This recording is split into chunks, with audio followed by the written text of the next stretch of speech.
Hello. Uncle আসসালামু আলাইকুম। কে? সাকিব সাকিব কোন সাকিব? ওই আয়নালো বড় বাড়ি থেকে দিয়ে আপনার বন্ধু বাসুমের ছেলে ও ও আচ্ছা, সাকিব, সাকিব। কি অবস্থা বাবা, কেমন আছো?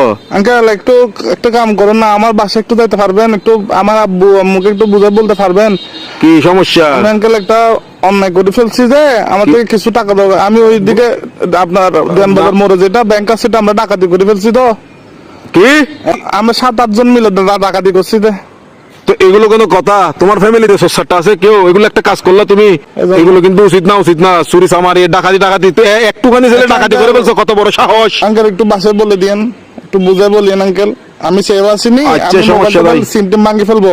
কারণ এই আর কি, মানে আমার তো কোনো ভয় নাই আঙ্কেল, আমার কিছু হবে না। আমার পুলিশে আমার কিছু করতে পারবে না, আমার ফ্যামিলি করতে পারবে না। পুলিশ তো ধরেন বাজ যাবেন তো আপনি, পুলিশ করবে তো আপনাকে। আমি কি তোমাকে ডাকাতি করতে বলছি? না আঙ্কেল, আমি সিম মোবাইল ভাঙি ফেলবো। তো আমার লাস্ট কল আপনি না, এই জন্য আঙ্কেল। কি লাস্ট কল আপনি এই জন্য পুলিশ। অসুধানির বুয়া, অসুধানির বার কার মানুষ তাই না বলে কিনা লাস্ট কল দিবেন হাঙ্কির বাটিয়া হতো না ইন্দা সুধানির বুয়া। সুধানির তোর বাপ এক মাদার সত্তু এক মাদার সুতালা মাগির বুয়া। সুধানির ভিতরে আর ধরিলে যাবে পুলিশ আরে বেস্ট অফ লাক। আলার বলা সুধানির ভাই তিন রাখ আলার বলা তুই দান করি বাবা মাদার চোদ।